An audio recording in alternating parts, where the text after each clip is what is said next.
जम्मू कश्मीर में लोगों का लंबा इंतजार खत्म होने जा रहा है और 10 सालों के बाद जम्मू कश्मीर में एक बार फिर विधानसभा के चुनाव जो हैं वो होने वाले हैं। इस पर बात करने के लिए हमारे साथ जम्मू कश्मीर के पूर्व डिप्टी सीएम कविंद्र गुप्ता, उनसे बात करते हैं। कविंद्र जी, बड़ा लंबा इंतजार हो गया, लेकिन अब लगता है कि आप लोग तैयार हैं इलेक्शन के लिए? यहाँ पे हम तो हमेशा के लिए तैयार थे, चाहे वो डीडीसी के इलेक्शन हो, बीडीसी के इलेक्शन हो, पंचायतों में। हमने तो लोकतांत्रिक व्यवस्था को यहाँ जन्म दिया। पूरे देश में 13 बार इलेक्शन हो गए, लोकल बॉडीज़ के और पंचायतों के, लेकिन विडम्बना है कि जम्मू कश्मीर में 4 बार हुए। हम चाहते हैं कि लोकतांत्रिक व्यवस्था यहाँ पर बने, तो भारतीय जनता पार्टी ने लोकसभा का हाल ही में जो इलेक्शन लड़ा है तो उसमें बेहतर स्थिति में हम आए हैं। कुल मिलाकर के जो दो लोकसभा सीटें हमने लड़ी, 36 में से 29 पर विधानसभा के आंकड़े जो बताते हैं कि भारतीय जनता पार्टी आगे है। और हमारा कार्यकर्ता बूथ स्तर पर, शक्ति केंद्र स्तर पर, मंडल स्तर पर पहले से ही प्रिपेयर है।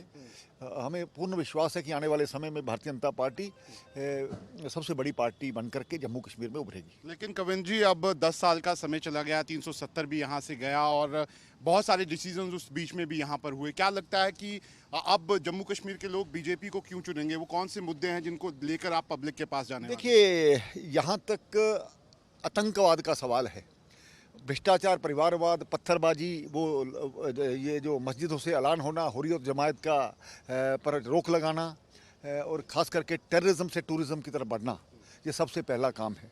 जहाँ तक विकास की दिशा है, यहाँ पर शिक्षा के क्षेत्र में हमने IIT, IIM, मेडिकल कॉलेजेस और हेल्थ के क्षेत्र में एम्स को यहाँ बनाया है। 4 घंटे में ट्रेन कश्मीर में पहुँचने वाली है और इसी तरह से सड़क भी पहुँचती है। इंफ्रास्ट्रक्चर डेवलपमेंट का एक बड़ा काम जो हुआ है, एक्सप्रेस हाईवेज़, रिंग रोड्स, इस माध्यम से हम लोगों के पास जाएंगे।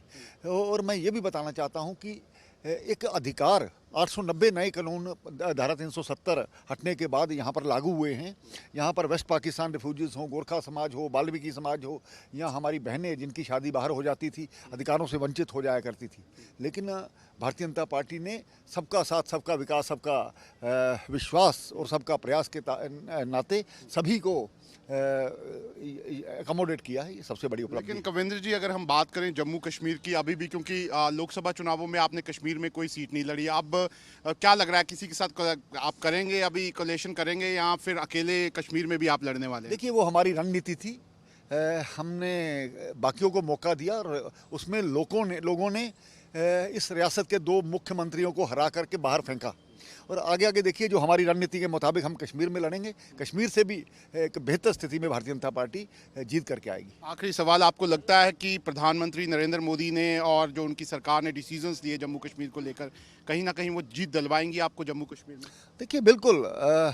हमने जाति धर्म से ऊपर उठ करके यहाँ पर काम किया है। यहाँ तक ST, SC, OBC समाज, सभी को हमने कहीं ना कहीं एकोमोडेट किया है।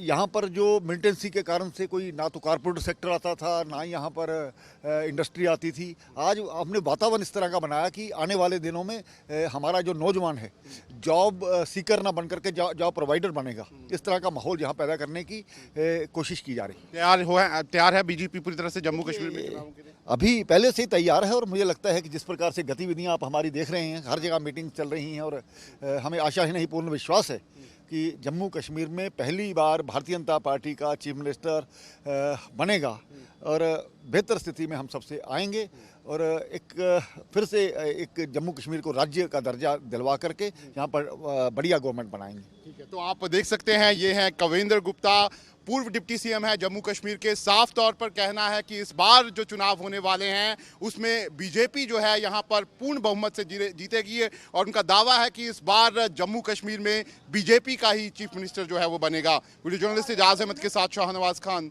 News nation, Jammu. News nation अब व्हाट्सएप पर खबरों के ताजा अपडेट के लिए न्यूज़ नेशन के इस QR कोड को स्कैन करें।